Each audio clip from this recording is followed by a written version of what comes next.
Seek, above all, for a game worth playing.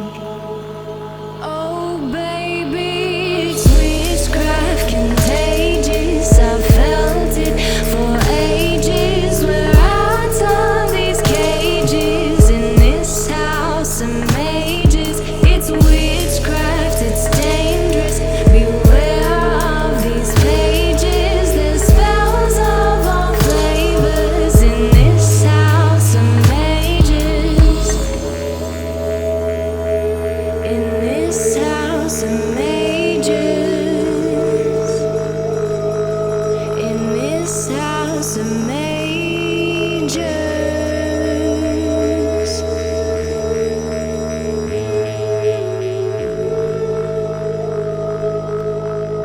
Hello and welcome to this episode of Make Yoga Magic Again, the House of Mages podcast.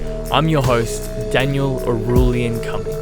The House of Mages is an online school of yoga, tantra, and the magical arts. We run yoga teacher training and have a membership platform that gives you access to an extensive curriculum in developing your magical abilities with some of the best teachers in the world on various esoteric arts.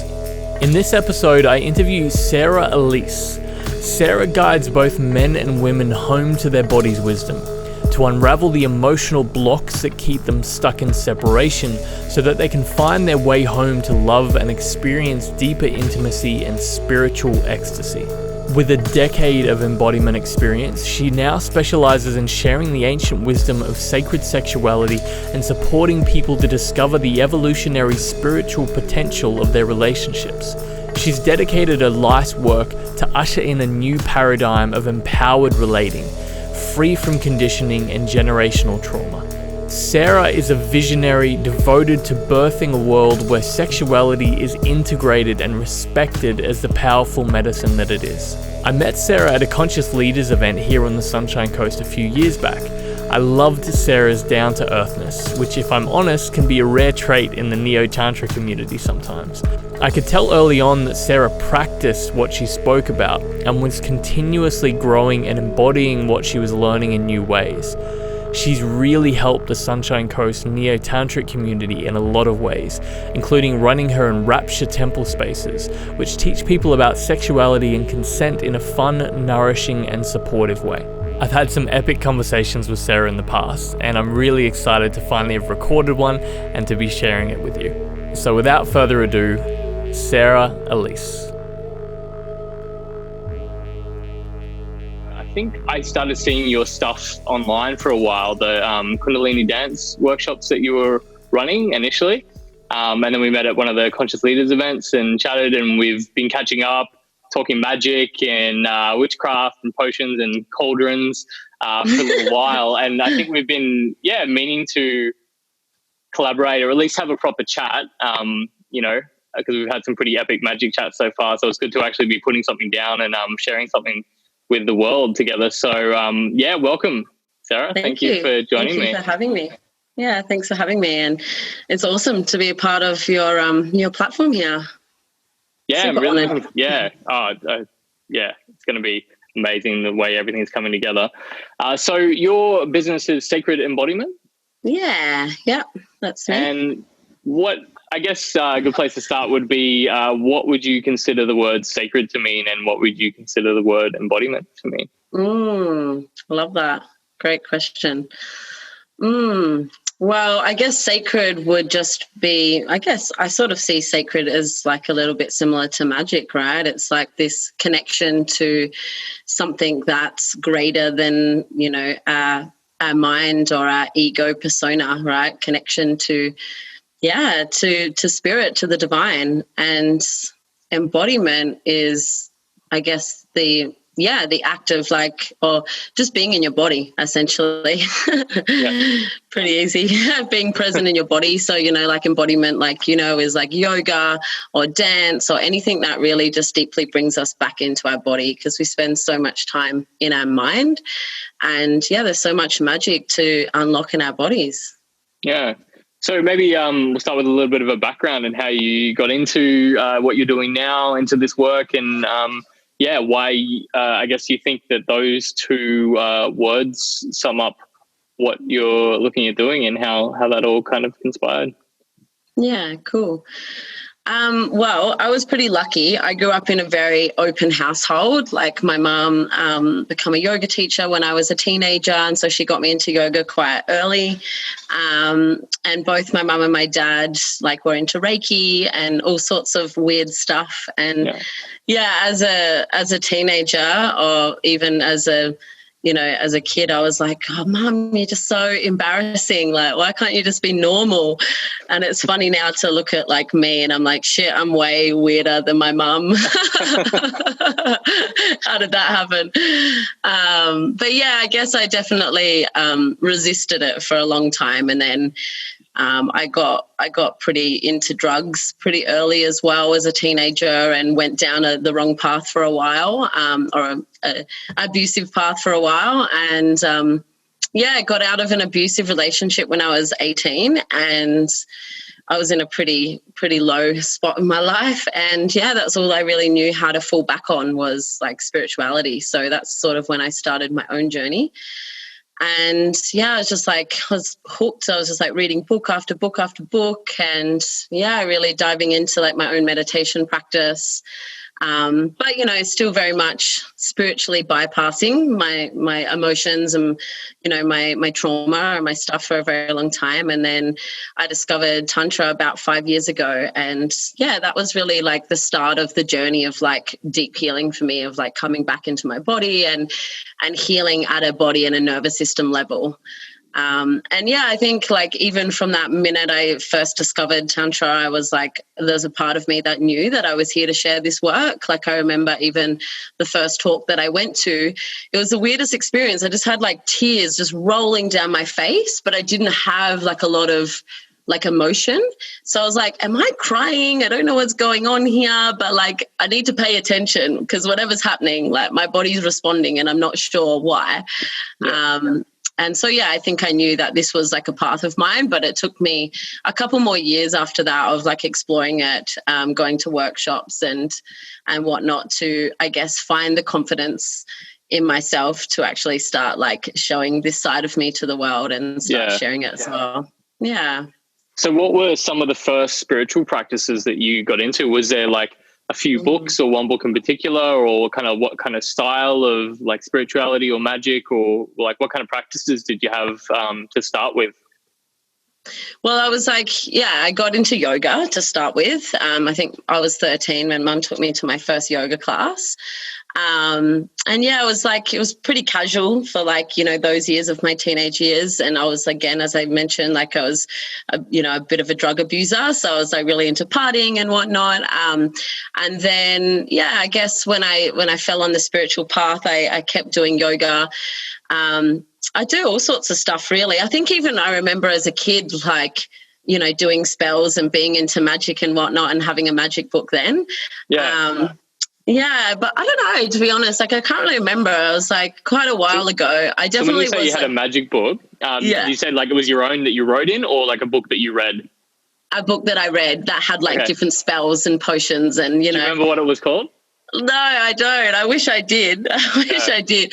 It was, the typical young girl doing love spells and potions and things like that. Yeah. And did you have any memories where because what did you think of it when you first got it? Were you just oh, this sounds fun? Or were you oh, this is definitely going to work? Or were you a bit skeptical and then had some result from it? And you're shit, this stuff is actually legit.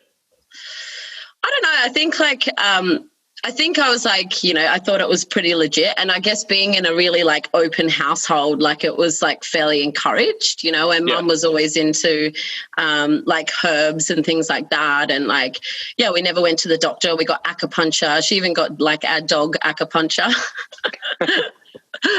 I don't know. It was pretty normal for me to be exploring magic, but I guess I don't know. I can't really remember, to be honest. I can't really remember if there was any results from it, but I was pretty into all of that stuff, and it was encouraged, from my parents as well. Yeah, cool. Yeah. So when you say Tantra, how do you view Tantra? Because I guess there's a lot of different lineages, and when we say Tantra these days as well, there's kind of like the traditional kind of yogic Tantra, and then there's a Neo Tantra, more of the sacred sexuality. So it sounds like you may have had like a kind of experience with both of those lineages. I guess you could say I've had an experience with both. I guess being a committed yogi in my early 20s. But when I say like I discovered Tantra and went on that path, it was more like Neo Tantra. And then like since I got into the Kundalini dance and became I was initiated as a Kundalini priestess in the Rose lineage of Tantra. And that's what I've mainly studied. So it's like a mix of like white Tantra, which is like more solo Tantra, meditation, and then red Tantra, which is more around like exploring sexual energy with other people. Yeah, so cool. Yeah, I'd love to know like your perspective of like where those kind of like red Tantra practices come from, and like the Rose lineage and all that sort of stuff. Like what just to, for anyone who doesn't really understand what Neo Tantra is and where those lineages come from and how they differ. Just your perspective. Yeah, well, like you said, there's lots of different, lineages and types of Tantra, and Neo Tantra is really what you would call sacred sexuality. It's like this more westernized view on Tantra. And, of course, like bring it to the West, and of course they they sexualize it, right? But I guess traditional Tantra is like, there's still a lot of sexuality practices in there, but it's just, Tantra just doesn't exclude anything, right? Whereas there's many other spiritual paths or even religions that are like, have a lot more dogmatic views on like sin and what's right and what's wrong, where Tantra doesn't exclude anything. And I feel the essence of Tantra is embodiment, because it's about really like coming into our body.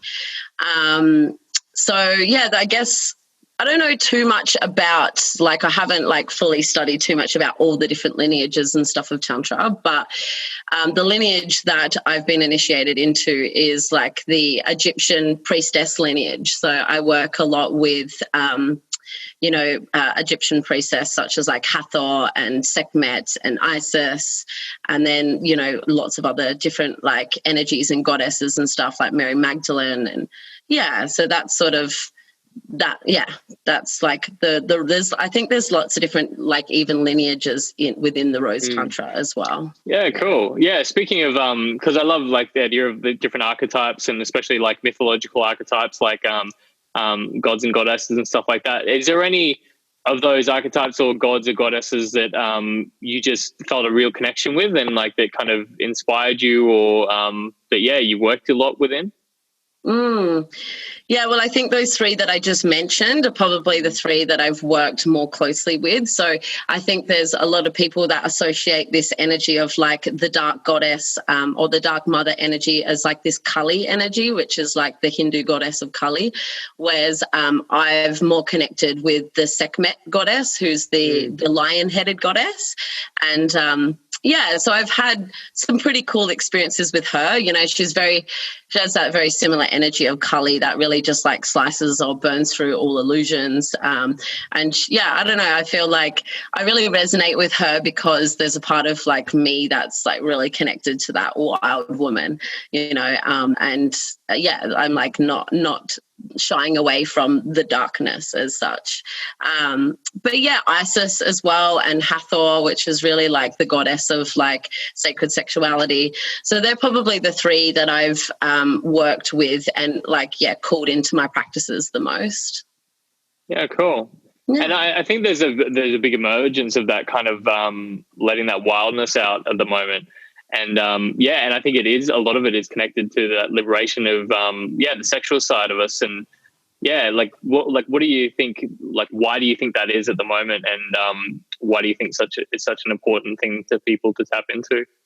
Well, I feel like collectively we're going through some pretty huge shifts, right? And everything that sort of unfolded in 2020 this year, I feel that people are finally starting to like wake up and see how deeply they're like in those shackles, right? And how deeply repressed our society is. And I feel that on another collective level, I feel that like that good girl and that good boy and that people pleasing energy. And I work a lot with like shadow as well. And the different archetypes within the shadow as well. And I've been exploring a lot with the energy of the prostitute, which is really like it's not associated to like what we normally would refer to as a prostitute. It's more like that part in us that would just give away anything that is of value, or our needs, our desires, our joy, anything that we really truly value, to receive safety, right, or to receive love, because love often equates to safety. So I feel like collectively we're letting go of all of that. We're letting go of like so much conditioning that's just not serving us anymore, and really keeping us like trapped in this suffering. Right. And people are just waking up and wanting to it's like we've been an animal in a cage, right? And finally people are realizing that all they have to do to get out of the cage is just open the door and step out, and there's this whole other world. Yeah. And a lot of people fear that change as well. Actually, me and Miroslav, in the episode before this, we were chatting about how when it comes to public speaking, often people are scared because they're actually going to enact change, both in themselves and other people. And that's often the biggest fear sometimes, because they know that they're actually powerful and that they're going to make a change. But I actually saw your post about the prostitute and how people were kind of responding to it. But like, I don't know if you had the same kind of, I've actually got the deck here, funnily enough.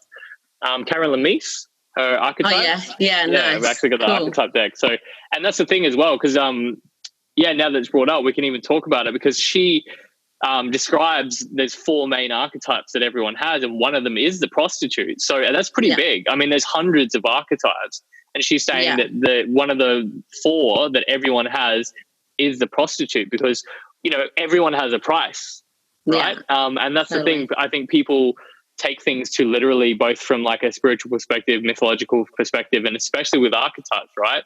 And it's just a concept. I'd love to hear about like how the prostitute archetype has played out in like your life, and how you've seen it played out, and maybe any kind of light you can shed on it, or darkness you can shed on it. It's huge. It's like actual I've been studying shadow alchemy, and they work with like 4 key channels, or like shadow channels, and prostitute's the first one that you work through, because it's like all about safety and security, right?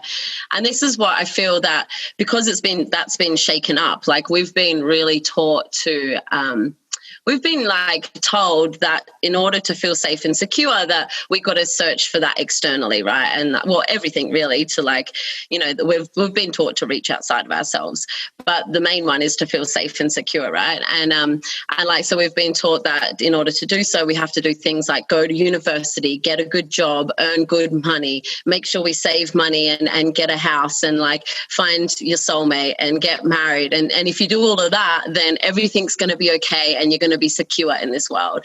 And I feel that this time of like COVID, this worldwide pandemic where so many people in the world have just like lost their jobs, people are realizing that like, fuck, it doesn't really matter what I do. The external is out of my control, right? And like that can just be shaken up, and I can lose anything that is outside of me at any time.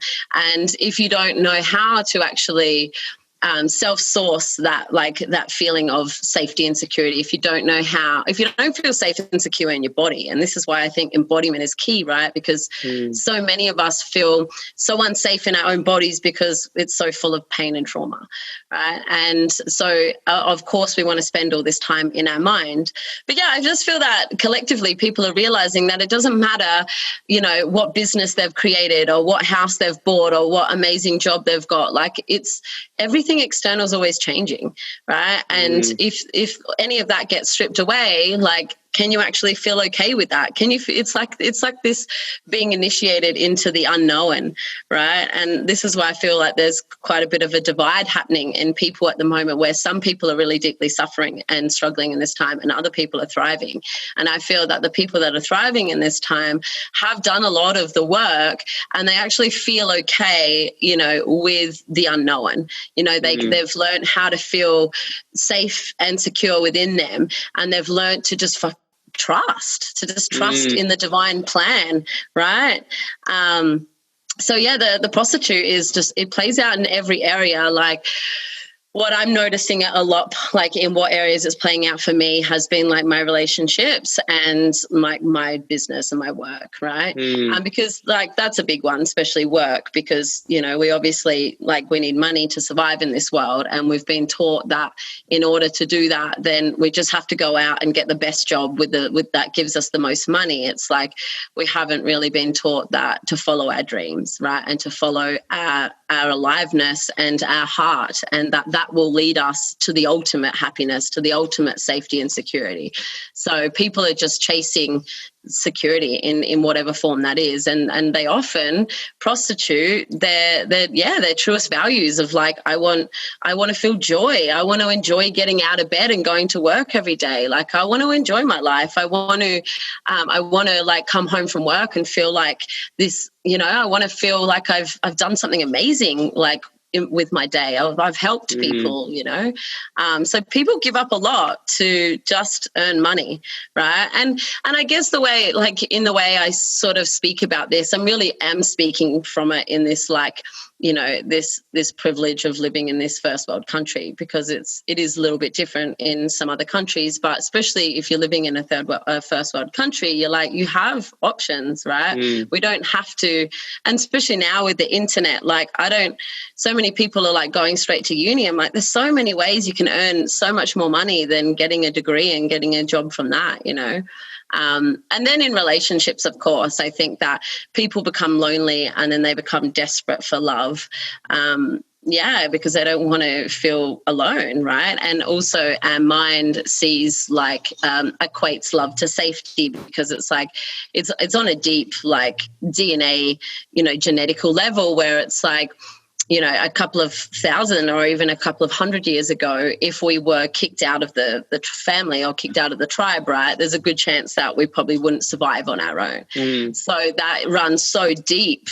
And we honestly think that like we need to manipulate how we show up in this world so people will love us and people will accept us, and that we're going to be a part of a tribe or a family, and we're going to have love. And yeah, I feel like that always just equates to suffering, because we're not being the fully expressed version of us, right? We're being inauthentic to our truth just to receive love.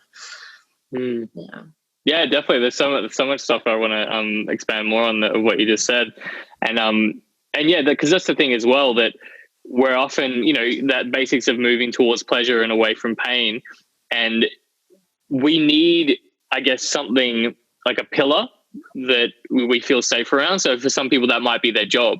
So even if like everything else is like chaotic, then they have their job, their solid, their security, right?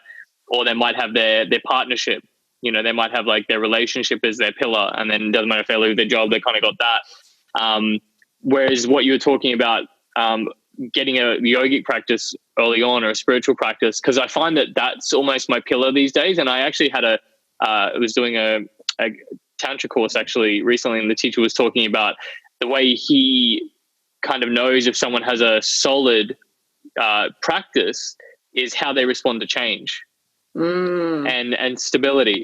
So they, you know, creating your own stability that, you know, you can get like knocked around by the wind and whatever else, the chaotic storm, but you've got some sort of stability that you can carry around with you everywhere, and that you're not relying on something external. And I think I really want to talk to you about the idea of pleasure and desire as well, because I think that these days we kind of misinterpret what, like the yogis say about detachment, right? I don't think they're saying that we need to not desire pleasure, because then what kind of life would that be? But not get wrapped up in it enough that we are constantly, addicted to it. You know, as soon as we get addicted to it, as soon as our life completely falls apart, if we lose that, then that's a problem. But if we can detach from saying, I don't need it, but I want it, and then getting more clarity on what desire actually means to us, and then we can go in like with even more passion and play. So yeah, I'm really interested to how you view like the idea of detachment with the idea of desire and pleasure, and that how that all fits in with like connecting desire, passion, pleasure with like a spiritual existence or life. Yeah, there's so much you said in there. And what came up first when you were talking about like having a practice and being okay with change, it's like I loved change. Like throughout my 20s, I was just like traveling the whole time. I had like new jobs every 6 to 12 months. But then I actually look back on that and I'm like, that was also a way of bypass, right? It was like this, I was like a jar of sand. And if it wasn't shaken up all the time, I was like, and I would let the sand settle to the bottom, then I would have to like sit in the discomfort, right? And actually feel what's going on for me. And like because when we stay still, right, with any stillness, we're in presence and all this stuff has time to emerge up. And so it sort of goes both ways. Like we need to be okay with the external change, but then not also attach to that or use that as a way to escape feeling pain. And that sort of leads into that pain or pleasure thing. And it's like, it's like we either like attach or we resist feeling a lot of the time. So we attach to often pleasure. Sometimes we attach to pain as well, generally because within that pain or within that discomfort, we're getting some sort of pleasure out of it. Like that's the typical person that's like always sad or comes across depressed because they get more attention because of that, right? And so they're stuck in that. And a lot of the time it's completely like they're completely unconscious of the pattern of why they're doing that. But so we often attach to pleasure and then we resist pain. And we also often get addicted to these more short-lived external pleasures. So it's like this, where do we even begin with the whole pleasure thing? You know, it's like we're all like children are often like exploring their body with just so much innocence, and then they're often shamed for that, right? Or like, and I'm sure many people listening to this may even have a memory of, you know, maybe being caught self-pleasuring or even just exploring your body or doing it at the dinner table or somewhere that's like inappropriate, right? And being like shamed for it. And then thinking that like, oh, it's not okay to touch those parts of me, or it's not okay to feel pleasure, or it's something that I need to earn, right? And it's like it's a reward for my hard work. It's like I need to endure pain and like push myself and be uncomfortable to then only be able to like really enjoy pleasure. There's so much conditioning around our pleasure, but at the same time, we're also often modeled by our parents to search these external pleasures to us, which are often short-lived, and they're really a way to numb out or escape our pain, right? So I think it's like, even there's so many ways we can do that in this modern society. It's like we've got all the social media apps, we just get on and scroll as a way to like not feel, and like, well, we can eat or we can have sex. There's so many ways that we numb out, right? And we're like chasing these little pleasures and then feeling like shame or guilt around it as well. It's like most people can't even like eat chocolate without like feeling some sort of shame or guilt, or like I'm going to put on weight, or like, oh, I haven't had enough veggies today to deserve this, or whatever it is, you know? But what happens is like within that, we're really taught, like I see sort of like pain and pleasure as like this spectrum, right? And like, because we're running from our pain and we're chasing these pleasures, but they're not even really like, you know, pleasure's pleasure, but they're more like external to us. So we're outsourcing our pleasure to these external things. But we're never even really allowing ourselves to enjoy that, right? Without all of the like wrapped in all the shame and the guilt or whatnot. And essentially, I feel like it keeps us stuck somewhere in the middle of this spectrum. And it's like when we're not willing to go into our pain, we're not willing to let go of all the conditioning and the shame and the guilt and the fear around fully, like, you know, surrendering and feeling pleasure. So we just sort of like numb out. And I feel that this is why a lot of people need like a lot of extreme things to feel anything, right? It's like, oh, I want to feel like amazing, let's go jump out of a plane, you know, or like they need to like go to the extreme to feel anything because they're so numb.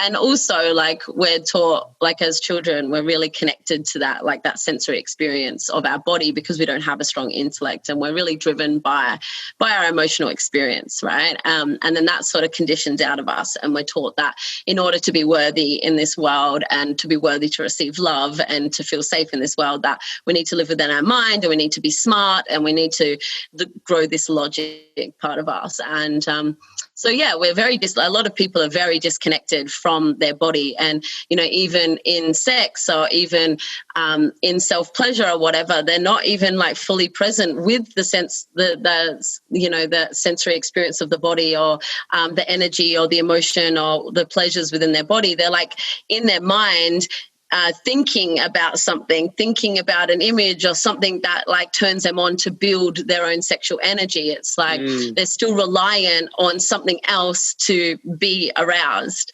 right? I feel that people are trapped here. And like for me, the best way of like to get up here and to be able to experience like full body like ecstasy is I've actually had to go really deep into the darkness, deep into my body, and actually feel all of this stuff that I've been avoiding and repressing for my whole life. So I have a kind of 3 questions for you about that rolled into one. Where do you think this kind of stems from? And I know you were talking about how we kind of like, our parents just kind of tell us what they've done and that kind of rolls on.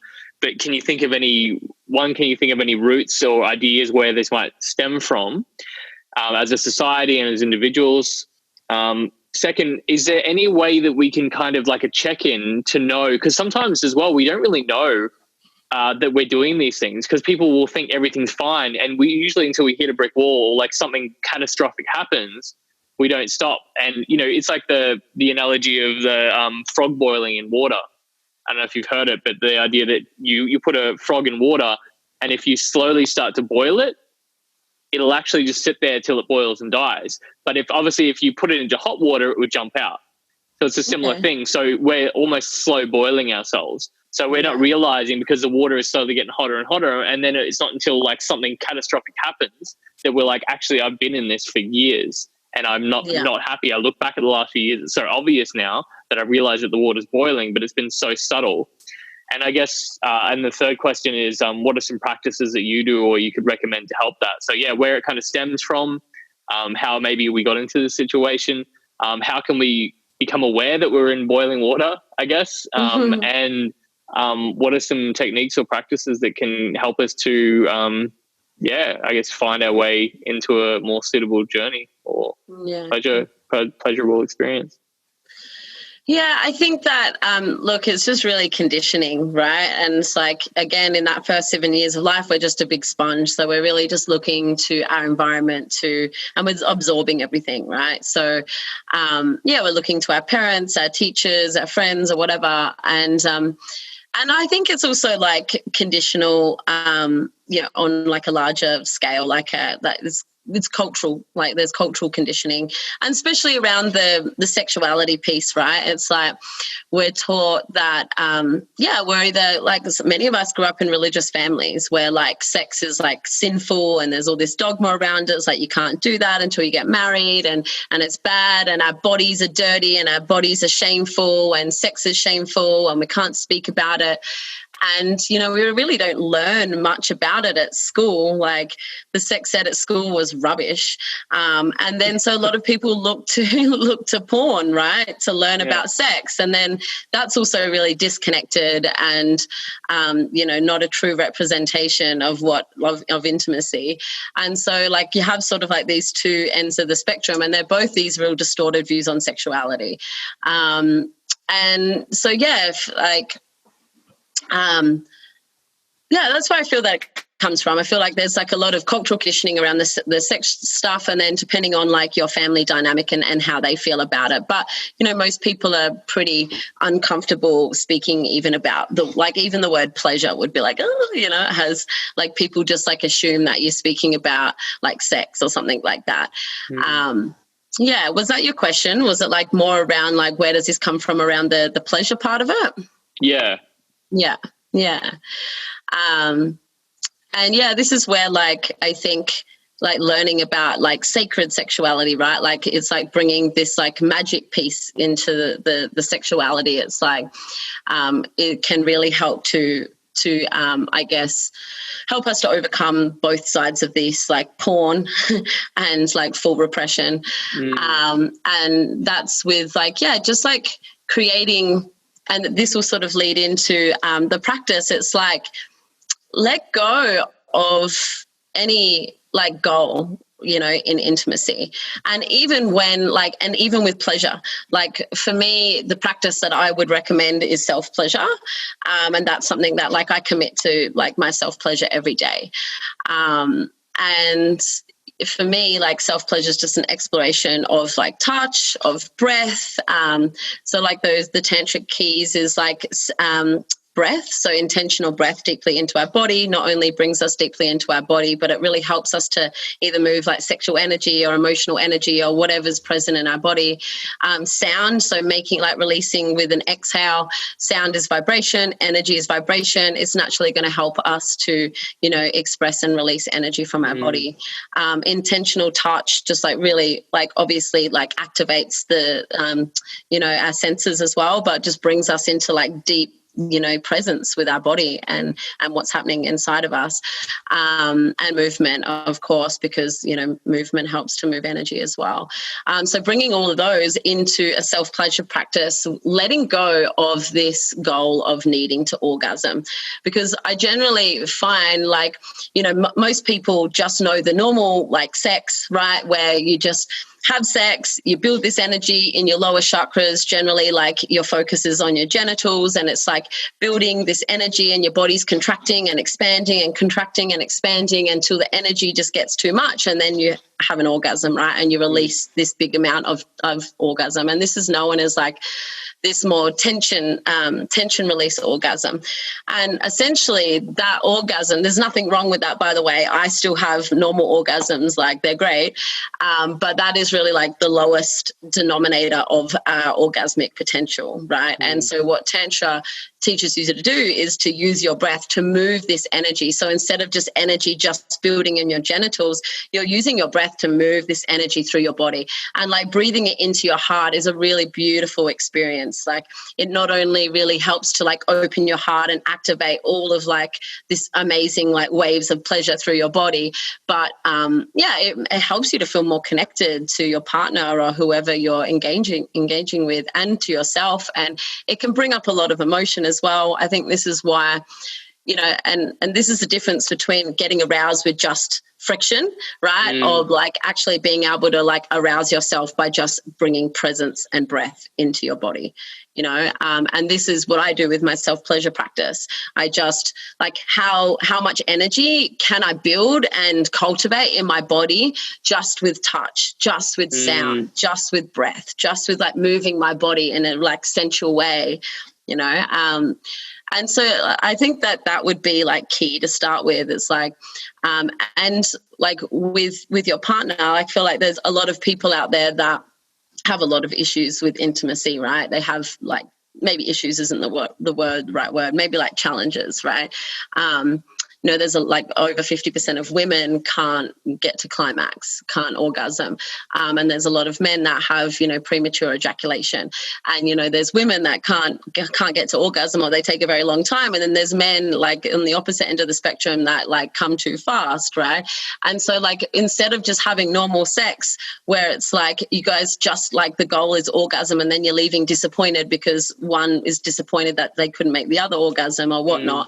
It's like, why can't intimacy and connection between two people, or even self-pleasure, like let go of the goal and just make it this exploration? Like sit down and maybe do some breath work, or do some eye gazing, or give each other a massage, like a full oiled body massage, and start to like explore like what parts of your body feel like amazing, and where can you feel the most pleasure and the most sensation in your body, and like speak that to your partner, or like or go there yourself, Yeah.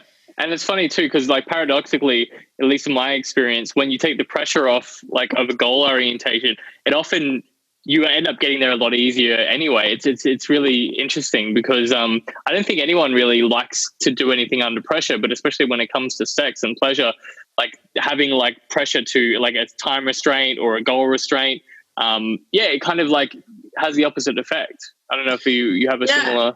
100%, because it brings us into our mind, right? We're in fear already, and fear contracts our body, right? And if we're in our mind, we're not in our body, right? And it's like people use sex as just a way to like release like tension or release energy, or like as like, you know, to let go of stress, or, you know, and instead of like really using it as a means to like as a meditation, essentially, it's like how deeply present can you be in your body? And every time your mind tries to take you out of your body, how conscious can you be of that, and just come back to your breath and come back to your body and come back to the experience. It's like the whole like, you know, it doesn't just have to be super pleasurable at the end when you orgasm. The whole thing can be orgasmic, right? The whole experience can be delicious, can be really yummy, right? And that's if you're just like moving this aroused energy that's building in your lower chakras all through your body. And this is where you can have a full body orgasm or a tantric orgasm. There was something else that I was going to say around that. Yeah, I feel that, like, especially for women, I think that's actually why women struggle to orgasm, because like women, you know, like men are more single focused. It's a little easier for men to just like, you know, like, cool, we're having sex, we're there. Whereas women, that worry part of their brain is more active than in men. And so they tend to be trying to think about 101 things at once, or, you know, multitasking and doing all these things at once. And they just get stuck in their mind. And yeah, if basically like love and ecstasy and pleasure really like opens and expands our body, and fear contracts it. And our body is constantly expanding and contracting. We do that as we just naturally inhale and exhale. And we do that, like that's what happens to our body before we orgasm too. We're like expanding, contracting. But so many people just stay contracted, right? And they don't know how to expand again.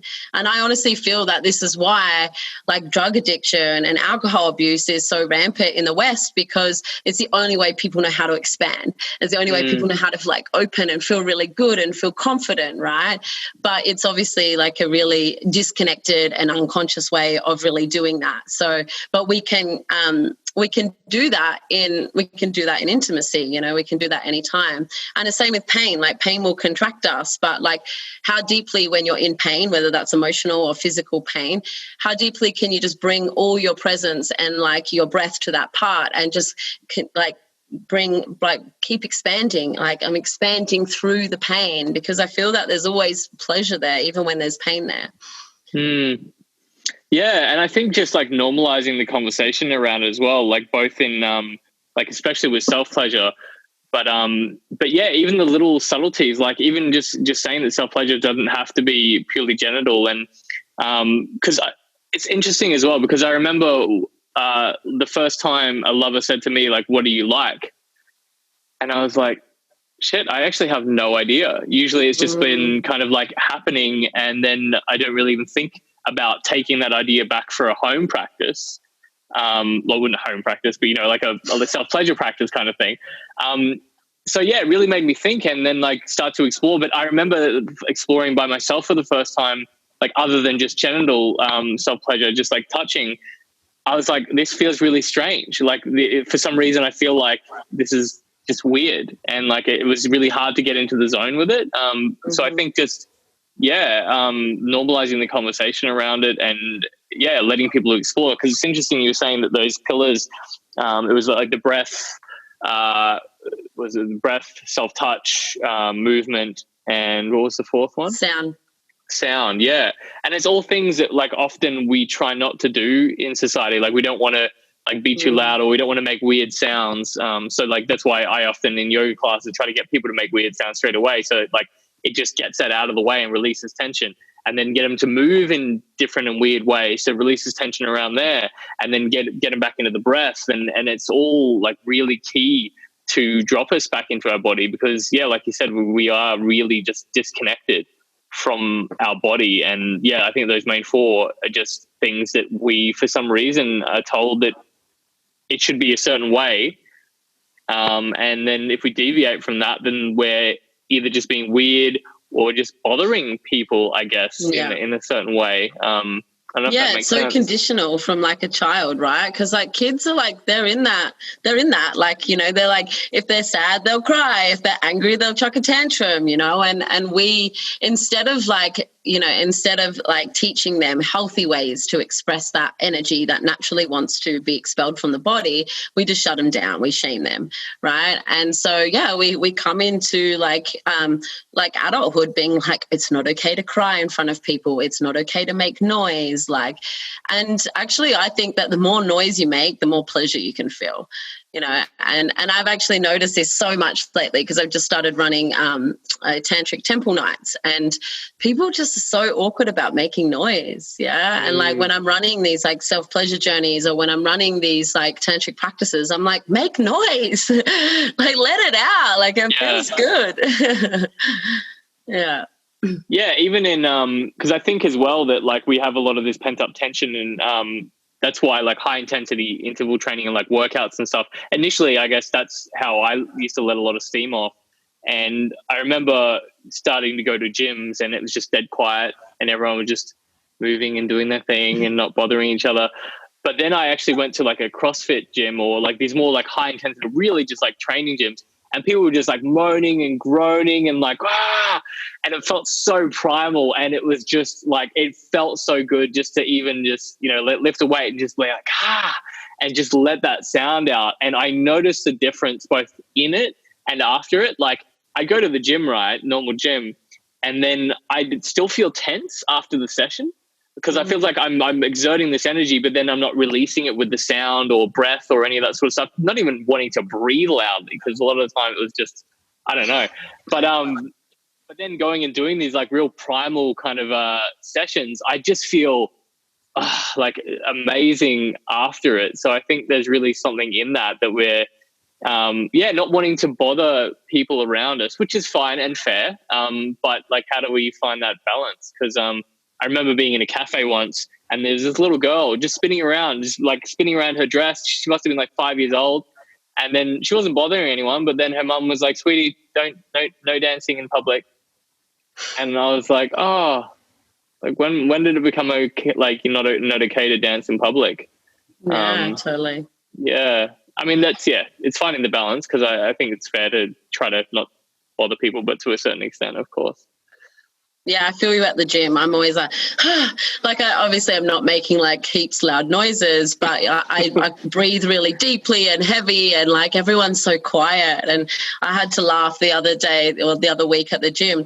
I was like at the end, I usually like do some ab workout, and I was like doing some crunches, and like my kundalini and my sexual energy just started activating, and I'm like having this full body orgasm on the floor at the gym, and I'm like, oh, I can't stay quiet or still. Like this is a lot. And I was like, just keep your eyes closed. Like if you don't know anyone's watching you, it won't matter. Yeah. And I was laughing. I was like, when will this be normal? Like when will it be normal to have a full body orgasm at the gym? Like I really see a world where that is normal, or where it's normal to, make noises and just fully express yourself. Yeah. And finding a way to really like, because I see that the more people are trying to make sounds and breath and all that, but it almost feels like people are going, because like you said earlier, people need to go to the extremes to feel something. It's like people like are so not used to making sounds that usually when they do, they have to make such an extreme version of it that it doesn't feel natural at all. Like both like doing it or watching it. Like I noticed like some people, really trying to do that as it comes across, but it just feels really unnatural. But I guess that's like how we start off, right? We usually like swing the pendulum to the other side of the spectrum and then we find something in between. But have you had experiences where you've like had to swing to the other side of the pendulum, or seen that in other people? And like, do you think we need to do that? Yeah. I think just like with, I think that all of life's a pendulum, right? Like we're all like, oh, we're striving for balance. And it's like, can we ever always fully be balanced, right? But I do see it as a pendulum of like, we do get closer and closer to that. But we're also human. We all make mistakes. Like I was just saying to my housemate yesterday, I was like, honestly, like, how the hell do people do this? Like, how do people have businesses? How do people like eat healthy, commit to like their daily practices, go to the gym all the time? Like, it's just so hard. Like, one week I'll be like, sweet, I've been to the gym 3 times. I've been to yoga. I've done a walk. I'm on top of everything. Like, this is amazing. I'm going to do this again next week. And then next week I'm just like, nah, no energy. Right. It's like, but that's life. Like, that's life. I think like, don't be hard on yourself. And I think in regards to the making noises, I see it a lot as well. And I've done it myself. Like, I've hurt my throat from like doing primal screams and making noises. And I think that like really like when you're making noise and you're starting to like explore your voice through whether that's self-pleasure or dance or anything, you know, like really just drop into your body, like really, and like try and make noise from your belly. Yeah. And like try to, so you're not straining your throat. So it's not coming from up here and you're going to like hurt yourself. Yeah. And yeah, I just wanted to also like touch on the desire stuff because we haven't really gone down that. But it was interesting because something happened on the weekend and I think just like more, I just noticed more and more in so many people how they're just not expressing their desires, right? Or their needs, right? And there's so much shame around our desires.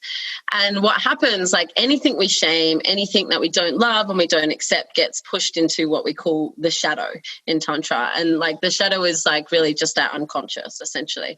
And anything that's in the shadow, well, we can see the shadow as like the darkness as well, right? It's all those parts of us that were hiding away from the world.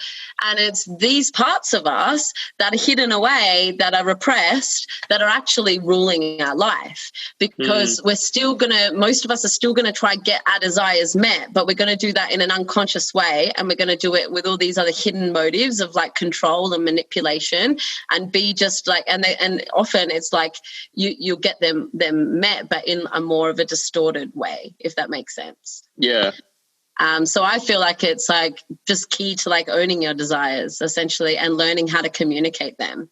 Like I'm constantly doing that in my relationships and it's uncomfortable. Like even for me, even for someone that practices it regularly, it's still, I'm like, shit, I actually have like some discomfort in my body around speaking this desire because I feel that I'm not going to receive validation, love, security, whatnot, right? I feel that I'm going to be rejected in this moment. It's like that old wound of abandonment comes up and I'm just like, no, I'll just repress my desires. I'll repress all this. I'm like, I'm not wounded in this spot. I don't have this, right? I'm perfect. But yeah, it's like when I can fully own it, one, I actually more so get my needs met. And two, I'm keeping this really like clean channel between me and my, like anyone in my life essentially. Yeah, I completely agree. And I think that's both in my own experience and what I see in other people's relationships is, and I've noticed this myself, like saying, oh, I'm not getting what I want. This isn't suitable. Like, why doesn't she do this? Or why isn't it like this? And I'm like, I'm not actually asking or voicing it. And I see that so much as well. And other people are saying that, oh, they like never do this. And I was like, oh, you know, why don't you ask them? And they're like, they should just know. Like, but how? how should they just know? Yeah, we're not mind readers. Yeah, and I don't know what it is. I mean, I do it too. But like the key to it is it because we're afraid of the shame of asking or the rejection, or are we actually like even scared of actually getting the thing? Yeah, I feel like there's this deep unworthiness piece that comes up for me sometimes as well. It's like, why am I afraid of asking for this or owning that desire or that need? And it's like, I feel like I'm not worthy enough to have that need met. Yeah, it runs so deep, all of this stuff. And I've just started working like with couples, doing like couples intimacy coaching. And actually this is a lot what I work with them with. It's like helping them to diffuse and resolve any conflict by actually just getting them back into their body and getting them connected to how they feel, what they need and what they desire and how to speak from that place, right? Instead of being like in these mind stories of going back and forth and trying to prove we're right and you're wrong and whatnot, just because when we're right, we feel worthy. And so we constantly get into these like arguments and conflict and we're just trying to get our needs met. Yeah, but we either don't know what we need because we're so in the mind and disconnected from the body, or we're going about it in this really, distorted way. Yeah. So what, is there anything that so far has been a big piece that's come up continually with couples in something that you've seen? Both from like working with couples and your own experience? Is there like usually a few fundamental things that repeatedly come up that it might have a simple fix, or? Yeah, I feel that, I work a lot with like helping people to alchemize their relational shadows. And I feel like now when I work with couples, or when I take new couples on, I'm actually starting to work with them one-on-one and then together as well, because a lot of the conflict that's showing up in our external reality and with our partners is really just mirroring our internal conflict, right? So, and again, it's like learning how to speak from feelings and speak from needs rather than speak from blame and projection. Yeah, and this is how we've been taught to communicate. We're being victims. We're running this this archetype of the victim, and it's like and that can be easier than having to deal with those consequences of actually feeling the blame, the shame, and the guilt of taking responsibility for it. So yeah, I tend to as I said, work one-on-one, because I feel that we always sort of know what we want and what we need on a body level, but we're so disconnected from that. And there's also that, again, that prostitute playing out, that it's like not even wanting to be real with those needs and those desires, because it just wants safety and it just wants love, and it knows that even if it acknowledges that and even if it speaks that, then that could lessen their chance of safety and security. Yeah, I mean, there's so much that plays out in intimate dynamics with partners. I've been teaching intimacy workshops for women, and we really concentrate on working on the pillars of intimacy. So the things that really, really help that we really need to have healthy to build a really deep connection with someone, and then the barriers to love.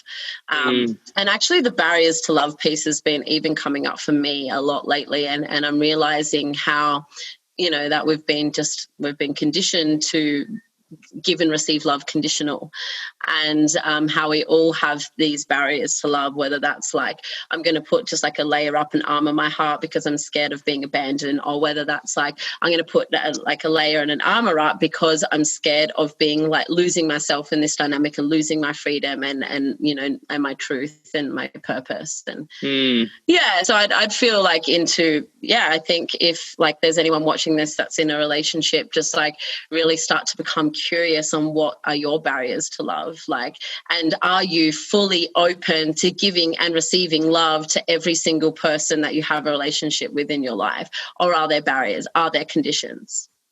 Yeah, and I like that you touched on the victim archetype, because I think that is a big thing that a lot of people just don't want to take responsibility, and I feel like that could be a big barrier to asking for what you want desire-wise and pleasure-wise, because if it's not actually what you wanted, then it's your responsibility to kind of find out what you wanted. And a lot of the time, if we keep it separate, we've almost got that hope in the back of our mind that kind of this would solve it, but I'm not going to ask for it. Maybe it'll solve it down the track.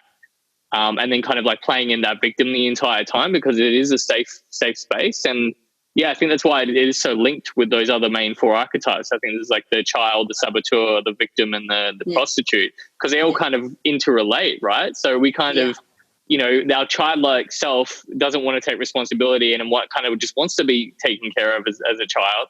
And then so we like sitting in that victim mentality, so we don't have to take responsibility and we can blame certain external circumstances or other people. So we self-sabotage it. Yeah. And then they'll end up selling ourselves out and we're not happy anymore. And it's just constant cycle. But how the fuck do we break out of that cycle? It's hard. It's really hard, right? And you can be single and you're I've got this. I'm so enlightened. I'm so amazing. And it's not until we get into relationship that all of this old stuff and these old patterns of relating come up, and you're fuck, this is a lot. I think just don't be hard on yourself. Even myself, I'm an intimacy coach. I've been working on this stuff deeply for many years, and I help people people with this stuff, but it still pops up for me. It's like, it's a lifelong journey. And the only difference now is that I have the higher awareness of when it's playing out. And instead of like acting from that and reacting from that, I can see it and I can manage it, right? And not just manage it. Like when I see these parts playing out, you know, these shadowy behaviors or these old wounds coming up, I actually allow myself to deeply feel that. You know, I'm just like, shit, okay, this wound of abandonment's coming up again. It feels like right now I'm feeling like daddy doesn't love me. Yeah, because this was the story for so long. And even though I've done so much work, it's still popping up sometimes. So I'm like, okay, let's go back into that. Let me feel that wound of like abandonment, like, and allow myself to express that grief and like really deeply feel that and then process that and then come back. And so I'm not reacting from that place. So I'm like, cool, I've cleared that energy. And now, and also be honest about that. I noticed recently where like that exact thing happened and that old wound of abandonment came up, that one, I wanted to like just sabotage the relationship and just push away. And there was a part and like just, you know, just like have space. And I think that's okay. Like I did take space from like the relationship for a couple of days. And then I realized in that, I'm like, shit, like I'm having all this shame pop up around it. And I'm like, this shame because this has been this wound that's played out. And the only reason that it played out for so long is because I pushed it into the shadows, because I had so much shame around it. And, you know, sometimes like an easy way to really alchemize and to break the shame that we have around these certain parts of our persona or these old wounds is to actually speak it out and like, you know, go to your partner, hey, like all this stuff came up for me yesterday and it was this old wound abandonment and blah, blah, blah, blah, blah. This is what it's from. And like, I can see clearly then I'm not blaming you. I'm just like wanting, actually, I have a lot of shame around this and I'm just wanting to like speak it out, to let it go. Because shame is like caused by other people. So it's like pretty powerful to be able to alchemize in front of people as well. Yeah. So what advice would you give to someone who is new to delving into shadow work or like, you know, just exploring darker parts of themselves that are like, I guess, creating bad patterns or patterns they don't want anymore without self-identifying with it too much? Because I see a lot that people find these aspects of themselves and then they just self-identify and that's like their new identity and it's almost just like amplifying the victimhood a little bit. So what advice would you give to someone who really wants to delve into this stuff but not falling into the traps of like self-identifying and that becoming like a part of you that affects more of what you do? Well, shadow work is really about integrating our shadows, right? So it's like we don't want to get rid of them. We want to actually, like, we can't alchemize with fear. We can't transform anything when we're holding shame and fear around it. So it's about like bringing love and acceptance to these parts of you, because it's like every aspect of us, every aspect of our personality has a light and a dark quality, right? And these parts of us, so the shadow is usually created in childhood, and it's usually those things that we were shamed for as children, and we're like, okay, like we're not going to get love for this, so it's not lovable, we'll push it away. And it's generally the parts of us that were encouraged, you know, like, oh, you're so good, you're so like you're so smart, right, that become our persona, right, that we heavily identify by.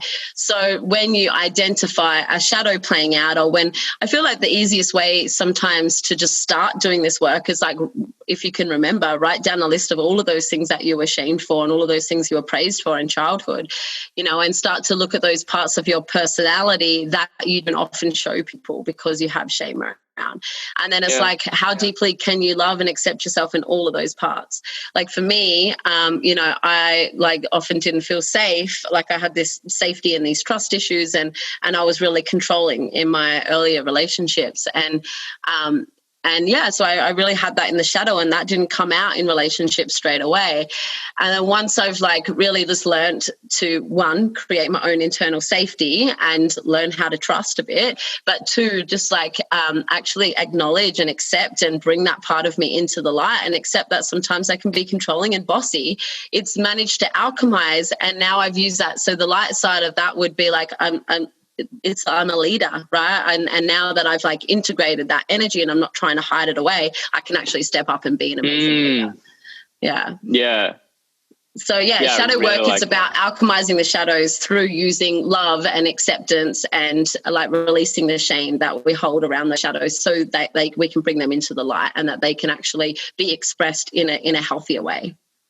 Yeah, I love that. Yeah, it's like almost turning something that you consider a weakness or a pattern that's detrimental to yourself and finding, a way that can be beneficial. Because I guess everything has a reason for being, right? Even anger and different emotions that we consider bad that we want to get rid of, that all has uses. So it's just, like you said, alchemizing that and And doing the mirror work as well. I think mirror work's really, like when you just said anger, I was like, anger is like one of the biggest repressed emotions in this world, but it's also this really powerful, amazing emotion or energy that we actually need to be able to set boundaries and be assertive and speak our truth, right? And where was I going with that? Fully just had a brain fart.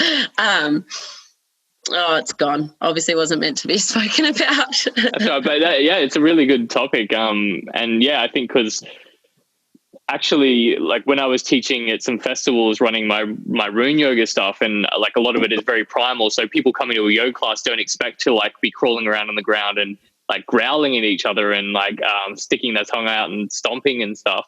So I think people were really surprised, but I think they said that I remember one woman coming up after and she's like, I feel like there's been this like crazy warrior womanness in me that like this warrioress that just wants to jump out, and I finally got to express that. And I'm realizing that there's how much anger is behind a lot of people. And just them not being having a healthy expression of that as well, and just a fun expression, just like seeing the lightheartedness in anger. Like anger always comes out as like this really serious thing, but how can we like alchemize that and use it as like this? It's just anger. Like it's just energy. How can we play with that in a safe environment? Yeah, beautiful. Yeah, I think anger is really potent, like a really potent one to really like alchemize and integrate into our being. And I feel that it can really help you like fully step into your power when you do so. And that's what I was saying, the mirror work, it come back to me, is like whatever we feel uncomfortable, like whatever expressions from others make us feel uncomfortable, or whatever judgments we have on other people, like look at all the ways that you judge and shame other people, because often what we judge and shame in other people, we judge and shame in ourselves, right? And a lot of the time that can actually guide us to our own shadows. So, and especially like with the sexuality stuff, like are you looking at people and be like, oh my God, I can't believe she's wearing that, or I can't believe she's that sexual or whatever. And it's like, how deeply it's like, obviously you're repressing your sexuality, or you're not okay with you in that type of expression. And that can be a really powerful way to start to like hunt your shadow. Yeah, definitely. I was hoping that it might spark back once we started talking more about it. And, come back. And now I've just forgot what I was going to say. What was it? There was something else about anger that I was going to say. Why is this happening today? Sorry, I changed the subject now. You forgot. We'll see if it comes back. But it was definitely around the idea of I can't remember it. It'll come back, I'm sure. So maybe we can chat about what you're looking at sharing on House of Mages. What's the course that you're sharing at the moment? So I have an online course that I created with a couple of my business partners. So I have my own business doing the coaching stuff, and then I run like temple nights and intimacy workshops with the Heart of Intimacy. And over the COVID period, we created an online program, a self-paced online program for women, a tantric embodiment program. And really it covers topics such as, there's 6 modules. It covers topics such as embodiment, emotional alchemy. So it gives you all of those, we talk about those 4 keys, sound, breath, movement, touch. But then we also give you a lot of emotional express and release tools when you're triggered, to like move the energy through your body. We go into it is for women. So we go into the feminine heart and coming back to, love and opening our heart and connecting to our deeper purpose and allowing that to drive us in the world. We speak about sacred sexuality, tantra, self-pleasure, there's sex magic in there. what else? Yeah, reclaiming our power. So go into a little bit of shadow work and inner union as well, which is really this idea that every one of us, whether we're in a male body or a female body, have a masculine and energy and feminine energy within us. And it's really about marrying those two energies and bringing them into harmony within us so that we can have that mirrored and find that sacred union externally as well.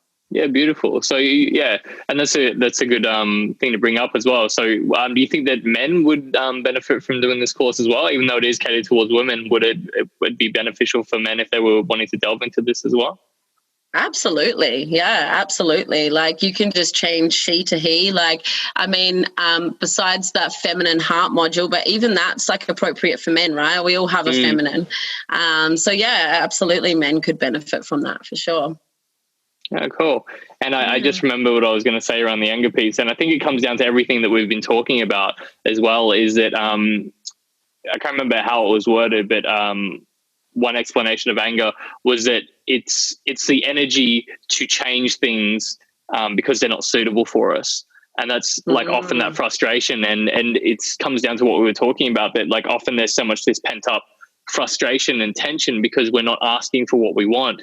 And so all this anger or energy is coming up because like our body is like, no, like this is not the way I want it to be. This is not the job I want. This is not the like partnership I want. This is not the life I want to live. And so our like natural tendency is anger because that will change things. It gives us the energy to change things, but then we bottle that back down. So then what happens? Like it just like shows up and in all different ways. So I think it's all connected. 100%. For sure, 100%. You know, it's like screaming, like, listen to me. Yeah. You're not listening to me. Like, get me out of this relation, get me out of this job. Like, speak your truth, you know.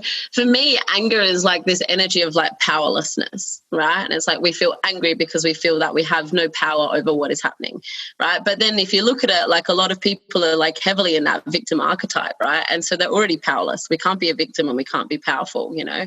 It just doesn't work like that. So people are giving out power away anyway, and then we're getting angry and frustrated that we feel that we have no power, and now then we're like blaming it and projecting it onto other people and being like, it's your fault, blah, blah, blah. No, just speak your truth, come into your body, acknowledge when you're triggered, when you have emotional charge, learn the tools to be able to move that and to be able to clear that through your body, and then speak your truth. Yeah. And that's the thing as well, like we were talking about, that that's a pendulum swing as well, and that's often having that same effect of putting pressure on like performance. Like you might not perform as well, or you might not even have any desire around it. So if we're bottling all this up until it comes out in an argument with your partner, and suddenly like all this stuff that you bottle up is like blah, like word vomit, and they're not going to take it on board. They'll often shut down or get defensive or like release theirs as a counter. And often if we just like, you know, little bits came out here and there, this could have been a productive thing. So that's the thing as well, that when it finally comes out, it comes out in a very destructive way and not a very constructive way. So and then and then I guess it creates more shame and more negativity around this, because the only times we've voiced this is like unconsciously, when it's just like straight out, and not in a very well-versed way. Yeah, it's this shame spiral really with anger and like projection. Yeah, totally. For me, it's this piece of like, stop abandoning yourself. Yeah. And we abandon ourselves every time we give our power away to our mind, and we're not present with our body, and we're not present with what we need and how we feel and what we desire in every moment. And we're not asking for that, and we're not showing up for that. Yeah. And when we abandon ourselves, then other people are going to abandon us too, right? Because it's this whole mirror thing. Boom. Yeah. So what else are you, so probably got about 5-ish, 10-ish minutes left. So, like, is there anything that's really lighting you up at the moment that I know you just want to share? It can be about magic, anything you want to share, that's something that's just like really potent for you at the moment. Yeah, I think that coming back to these barriers to love would be something that's been really potent. And actually at my Enlightenment in the Bedroom chat, I spoke about this idea that truth and love are separate, right? And that we've been we've been led to believe that we can't have freedom and we can't have freedom and love at the same time, right? And it comes back to these core woundings of like, there's many of us who have this core wound of abandonment. If one of our parents weren't present with us, whether that was physically, emotionally as a child, often we grew up with this core wound of abandonment. And then, and this is like on this spectrum of love. So we're constantly desiring this external love and validation, so we're not abandoned. But again, we abandon ourselves to do that. And then the other spectrum of it is this truth or this purpose of this freedom. And it's like often if, you know, as a child, you didn't have a lot of freedom. So your parents were really strict, right? And they didn't really allow you to do what you want or be that in that full expression. And maybe you've come up with this belief that I can't be free, I can't be myself, I can't be in my truth and my freedom if I have love. And this person over here has this fear of intimacy, right? And what I call this person is a love avoider, and this person a love addict. And these are two of like really core wounds in relating. And what happens is a lot of the time, and I feel like in some way all of us have sort of both of those wounds, right? For me, this is like the masculine part of us is like wanting to avoid love and run to truth or seek truth or purpose, and this part of us is the feminine in us is moving towards love. And often when we meet someone and you think that you have amazing chemistry, you have amazing polarity, but it's our wounds polarizing. So it's like this person over here that has this wound of abandonment will polarize with this person who is a love avoider, right? So we can heal these wounds essentially, but it creates a lot of drama. It's really emotionally exhausting, and it creates this push-pull dynamic because at first the wounds might not show up, so there'll be a lot of love or whatever, and then this person's just like constantly getting needy and like having a lot of expectations, and then this person starts freaking out and it's like, well, my freedom's being taken away from me, so I'm going to pull away. And this person's like, shit, it's not safe anymore, I'm feeling abandoned, maybe I should pull away. And then this person's like, wow, I have space, like, okay, I can move towards love again, right? And it's this push-pull dynamic that plays out in so many relationships, like not even just intimate, like physically intimate relationships, not just sexual relationships.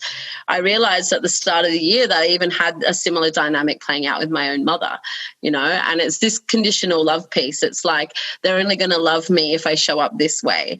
And when I hurt, like, it's like this, like, I'm going to close down my heart when I'm hurt because it doesn't feel safe to keep it open anymore. Right. So I'm going to pull away, and I'm going to like pull away and hope that this person will come, like, will come to me and be like, I'm sorry that you're hurt. Right. And change their behavior so that I can open my heart and it feels safe again. Yeah, it's so crazy. I even see it play out in I'm obviously a lot like more conscious of it, and I've like done a lot of healing. And so someone in the middle is like someone who's like more securely attached, right? It's like they can healthily depend on someone and allow someone to healthily depend on them. And I like to think that I'm here now because I've done a lot of work, but it's still like the wound of abandonment still pops up for me. I still want to run when it feels unsafe to keep moving towards love and opening my heart. And yeah, so it takes time to work through this dynamic. But essentially, this is what I'm really moving into sharing with women. And I'm like helping women to overcome, helping women to overcome their insecurities, their codependency, and these unhealthy relationship dynamics so they can come into their sovereignty in life and in relationship. It's tricky too, though, because I see it on myself that like, a lot of the time these unhealthy dynamics of relationships are exciting, right? And the polarity makes it really like interesting. And there is a lot of growth there, but essentially like long-term it's really destructive. But then like you might get into like completely contrasting relationship that is safe and actually quite healthy, but then we don't have that like drama and we're like, this is like boring. It should be like, you know what I mean?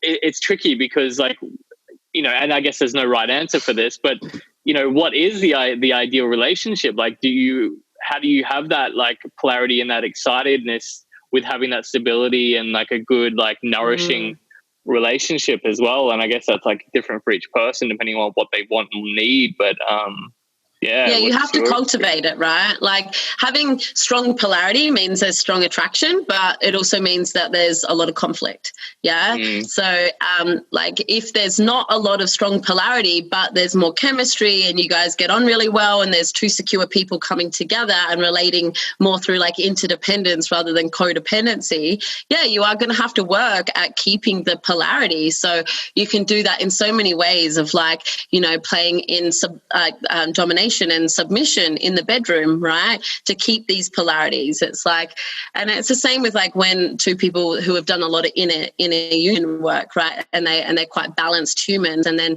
they meet another person who's quite balanced as well, and they're not just like more in one of those polarities. It's like, yeah, it was like but when we're in that, we get to like choose like, okay, like in this part of like our relationship, I want to show up in this polarity, and it's really important if you show up in this polarity. So it's like, just like we get to play in the different polarities when you're conscious of it. Yeah. Yeah, cool. Yeah, and another piece, I guess, is, just opening up that conversation around it, which, I think a lot of people don't know that they can. Totally. And yeah, like I like that you mentioned the saboteur, you know, it's like there is a part of us, and I even notice it in myself as well, because I've had a lot of destructive, a lot of toxic relationships in my life, and then you find one that's more stable and you're like, shit, like I'm looking for reasons why this person is going to like leave me or why this isn't going to work out, right? Because my saboteur is like, fuck, this is uncomfortable. I don't know this feeling. Definitely, yeah. And that's another big thing. Hey, if we're used to like that polarity and we're used to just that drama and it not working out, then when something like different comes along and it's actually feeling good, your saboteur is just like, nah, this is too different. This is too weird. Something's wrong. You gotta bring it back to familiarity. Yeah. So. We just get to create that excitement. And I feel like an amazing way to do that is in the bedroom. You know, there's like so many different things that we can explore in intimacy. And you can do role play. Like I said, you can do the submission and domination when one person's like dominating the other person, but in a really healthy way, you know. But yeah, I feel that you just got to keep that spice in the lovemaking. Yeah. And I guess like the tricky part that I see is like people being able to communicate that to their partners, and their partners being receptive to it. And what happens if their partner isn't receptive to it? Because like, for instance, like I know someone that I guess wanted to explore with other partners, and then their partner wasn't receptive to it at all. And so like she felt a lot of shame around it, and then had to do it kind of like without his permission, I guess, or like on the side. And just, you know, like how do you stop, like, I guess if you do get shut down in a certain way, like do you reopen the conversation, or like what do you do in that situation? Because I guess like where she was at was just like not, she just needed to explore that part of herself. And if, he wasn't going to do it with her, then she was just going to do it by herself. So. Yeah, I like that you said she had to do it like on her own. It's like, I think that if that's like a really core value for you, for me, relationships are about having aligned core values, right? You're not going to have every single value aligned within a relationship. Sometimes you are going to have to not make sacrifices, but in a sense make sacrifices on how things are met, I guess. But yeah, I think that's a really good question, because I think that if there's a core value such as, hey, I want to open relate, and hey, no, I'm like strictly monogamous, and that is really important for that person, then maybe this person is not right for them. Yeah. And that's okay. Again, like we don't need to attach on to these relationships. And if we're attaching on and don't want to let them go, it's because we're codependent. Right. And yeah, there was something else I was going to add in there. Yeah. I think it's really important to know that like we can ask like our partner, like, hey, I'm needing this, and this is my need, or this is my desire. It is not your partner's job to give that to you. Yeah, that's your parent's job, is to provide for your needs, and you're a sovereign adult right now. So you don't like it. When you request for a need to be met and it's not, how can you meet that on your own? Or is that something really, really important, and maybe you need to compromise on how it's met, right? Because a need can be met in so many ways. It doesn't have to be like, it's not black and white. And a need, there's probably hundreds of ways that you can get your needs met. And if it's really important for you to get your, like, this specific need met from your partner, and they can't meet it in the way that you desire, are you willing to compromise on how that's met? Or if not, and it's really important and it's a core value of yours, then maybe you're just not in alignment to your partner and you just need to go. Yeah, and I think the idea of renegotiation as well, because you come into a partnership and basically you agree either, like, you know, to be exclusive or this, and you usually make those agreements when you first come into the relationship. And a lot of the times in most generic relationships I see is that that's never renegotiated, you know, because you change as people. Like, you know, it might be in the relationship for 3-4 years, and then you're very different people. Like, well, this agreement doesn't really suit us anymore because I'm feeling this way and I kind of have these needs now. But it's like, no, we agreed to that. Now you're breaking that and we're done. It's often seen as very like this aggressive approach, because it's like you're breaking the contract. But I think if we can, see it as like, you know, it's dynamic rather than static in the relationship, which I am seeing more and more. But I guess it's tricky for people to, if they have this very static partner and they're feeling a bit more dynamic, you know, because obviously there's a lot of love there. You don't want to just break it off. But how would you approach that, I guess? Yeah, I think the relationship agreement piece is key as well. Like, I just gave one of the couples I'm working with that as their homework to write down their values and then come together, discuss their values, and then make relationship agreements based on those values. And then I said to like relook at those values monthly, you know, and there may be nothing that changes in a month, but there may be like, hey, we've worked on that and that doesn't really need to be in here anymore, and this needs to be in here. But yeah, I don't know. I feel that a lot of people stay in relationships like way longer than they should, right? And I get it. I've been there so many times, and it's hard when you have pets and houses and furniture and all this thing with someone, like you're so enmeshed with another person.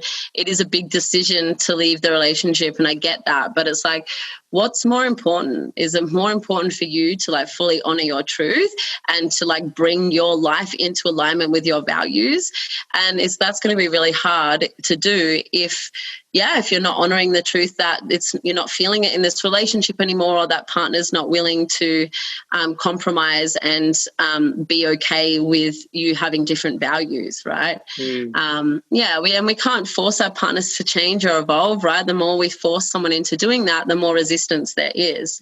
So I think that like it's like, if my partner's not willing to come to the party and make the change, you know, is there something in me that I can change for me to be okay with this? And if not, then I think that it's a wise idea to have that discussion that like, I can't change this within me, and you're not willing to change this within you. So maybe we're not meant to be together. Big conversations. Yeah, for sure. Had many of them.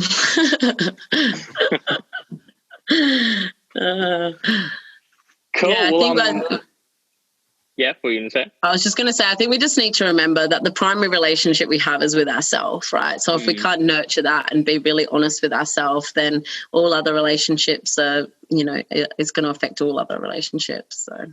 Yeah, definitely. And I completely agree. And I think that's what, a lot of what I'm doing here with House of Mages and bringing people like yourself in with your courses can really help people tap into that, whether they use it like to expand other aspects of themselves, or, you know, just finding that pillar that we were talking about at the start of the conversation, so that they can always come back to that. And if they, you know, don't have the relationship or don't have the job, they gives them that confidence to step back into that pillar of themselves. And then, but like we spoke about as well, often taking the pressure off just makes it happen all the more. So a lot of the time, the fact that we're just striving for that goal is the thing that's keeping us from that goal. But I know it's paradoxical, but I feel like the more a big cosmic joke. It is. It is all a big cosmic joke. You got to laugh. Yeah, exactly. Cool. Awesome. Any last bits you want to share? before we go. So if people, obviously they can find you on House of Mages. So Sara will have her profile up on the House of Mages platform, which will link to her course and anything else that she's doing, so you can find her there. But is there anything else that you want to mention or link to, or where people can find you other than House of Mages? Will there be my website on there as well? Yeah. Yeah. If you just also you'll find my social links on my website, but you can follow me on Instagram. It's sacred__embodiment. And yeah, if you search in Sacred Embodiment on Facebook as well, you'll find my Facebook business page there as well. Amazing. Cool. Well, this was fun. Chat. Thank you. Yeah, I really liked it. Thanks for having me on. Awesome. Thank you. Thanks everyone listening. Yeah, thanks guys. All the best. Thank you for listening and being a part of this episode of Make Yoga Magic Again, the House of Mages podcast. I'm your host, Daniel Arulian Cumming, and a massive, massive thank you to Sara Elice for being a part and my guest for this episode. If you're interested in finding out more about what Sara does, I've put all her links in the show notes, as well as links to the House of Mages platform if you're interested in finding out more about what we do. Thank you, and make yoga magic again.